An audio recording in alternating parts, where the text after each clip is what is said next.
recevoir un prix, ça consiste d'abord à remercier, semble-t-il. Donc, merci à la ville de Carouge, à la bibliothèque, à la Compagnie des mots, à celles ou à ceux qui éventuellement ont voté pour le livre de manière plus anonyme. Je n'ai pas toujours très bien compris comment tout ça se passait. En tout cas, merci à tous. Et je remercie quand même ma mère de m'avoir mis au monde et de m'avoir surtout donné le goût de la lecture. Et par défaut, celui de l'écriture. Voilà. J'ai cherché en venant quelques jours avant un truc intelligent à dire, parce que c'est a priori ce qui est attendu d'un auteur, ça n'est pas facile. Sur quoi allais-je me concentrer? Finalement, j'ai décidé de vous parler un tout petit peu des liens, parce que je me rends compte que ce livre, d'autres livres, ont servi surtout à tisser des liens entre France et Suisse, de manière assez inattendue, de manière presque inconsciente par moments. Voilà, j'essaie de vous expliquer. Dans mon précédent livre, Le Chevalier fracassé, le héros partait de Neuchâtel. On est au XVIIIe siècle, il partait de Neuchâtel pour se rendre à Paris et revenait à Neuchâtel.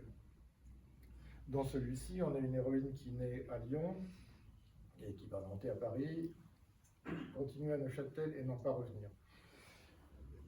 Dans d'autres livres que j'avais écrits avant, dans d'autres romans, il y avait toujours un petit bout de Suisse quelque part, mais de manière assez discrète. Là, avec le temps, ça prend de plus en plus de place.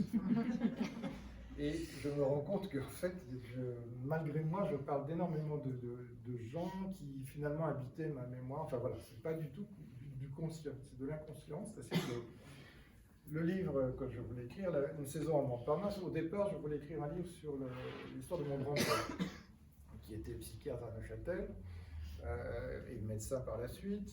Je me suis rendu compte qu'il n'y avait pas vraiment matière à écrire le roman que j'imaginais. Et en revanche, il y a une sorte de fantôme qui a surgi, qui était celui de sa sœur, que je n'ai jamais connue, qui était la tante Marie. Alors il y a dans l'assistance quelques personnes de la famille qui connaissent le truc, désolé, je le refais. La tante Marie dont on parlait, elle ne s'était pas mariée, la tante Marie. Elle avait vécu une vie relativement courte, je crois. Enfin bon, on disait qu'elle avait fait de la peinture, qu'elle faisait de la poésie, qu'elle fréquentait des gens un petit peu, n'était pas tout à fait dans le cadre bourgeois. Et ce personnage, finalement, s'est développé et a commencé à m'intéresser énormément. Et puis voilà, puis Une saison à Montparnasse, alors que le personnage de Gabriel est totalement fictif, mais quelque part, il rend un petit peu hommage à cette tante oubliée, méconnue, dont on ignore tout, finalement, enfin je crois. On ne sait pas du tout ce qu'était sa vie, donc j'ai essayé d'imaginer, ben oui, peut-être qu'elle était homosexuelle, finalement, à une époque où c'était vraiment très très mal porté. Et puis voilà, et l'histoire s'est développée comme ça. Qu'est-ce que je voulais vous dire d'autre là-dessus? Il y a beaucoup de choses. Lorsqu'on écrit, on part dans une... Enfin, moi, en tout cas, je pars sans plan, comme ce discours, vous le voyez. Si je me laisse guider un peu par les mots, par les situations. Et il se trouve quand même, en même moment où j'écrivais Une saison en Montparnasse, j'écrivais aussi un livre pour destiné à ce qu'on appelle la littérature jeunesse, qui est une dénomination qui m'agace un peu, parce que je trouve que les deux sont de la littérature, que ce soit jeunesse ou pas jeunesse. Bref, dans ce roman, il y a une femme qui s'appelle Bethsabée. Ça n'est pas entièrement pour rien. J'ai connu une Bethsabée à Lausanne autrefois, et ce prénom m'enchantait. Voilà. Et là aussi, je pars sur un personnage de femme, alors qui est le contraire de la Gabrielle d'Une saison à Montparnasse, qui est au contraire une femme qui vit sa vie toute seule, qui l'amène à sa façon, mais qui est, elle, une battante. Elle a fait de la moto, elle a fait de l'alpinisme, elle a fait de la voile. Voilà. Et je me rends compte qu'en fait, les deux personnages ont beaucoup en commun aussi, entre Une saison à Montparnasse et ce petit livre pour la jeunesse qui s'appelle Un amour de tronçonneuse. Je vous expliquerai éventuellement pourquoi ou pas. Et voilà, il y a des espèces de liens qui se tissent.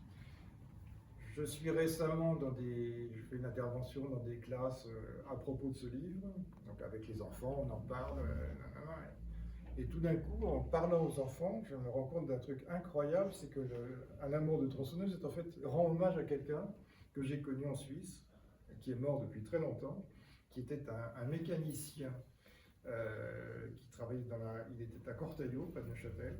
Il avait un atelier de mécanique de précision.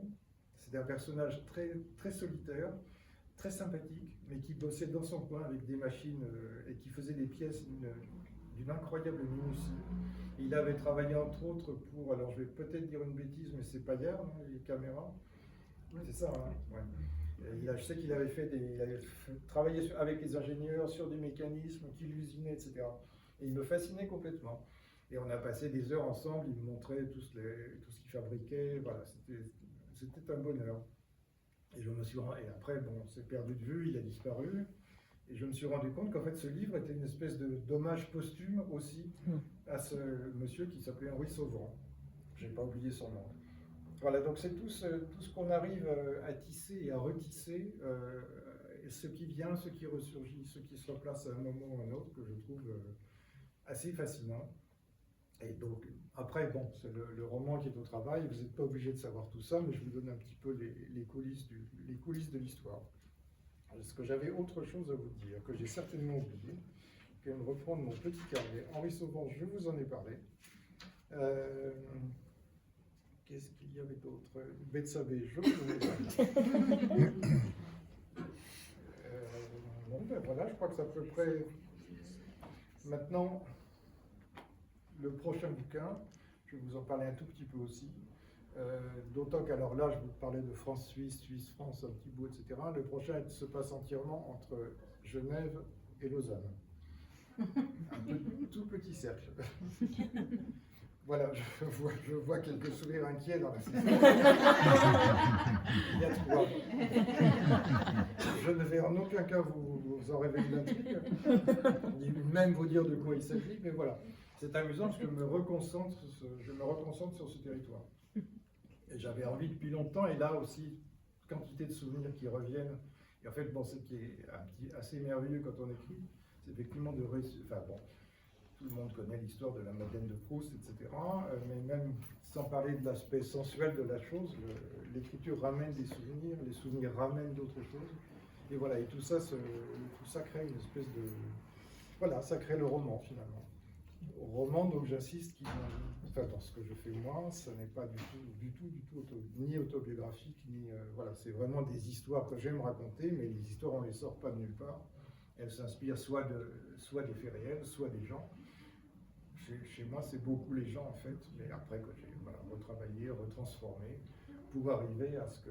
Voilà, ce dont on a parlé. Et alors, je voulais quand même parler d'Yves Gragen, parce que je vous avoue que quand j'ai reçu l'annonce du prix, je ne savais pas qui était Yves Gragen. Je suis désolé, donc je me suis renseigné quand même.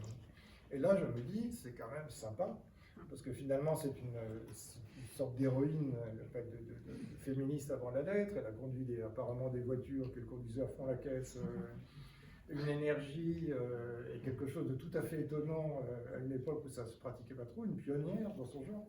Et voilà, et mon héroïne, alors elle est une pionnière, mais elle n'a pas le tempérament incroyable de Yves Gragen. C'est plutôt une victime qu'autre chose, mais voilà, on est un petit peu dans les mêmes, et peut-être que tout ça n'est pas pour rien. Voilà, j'aime à penser qu'il y a des sortes de connexions entre tout ça. Bon, je crois qu'on peut peut-être conclure sur Yves Gragen. Merci.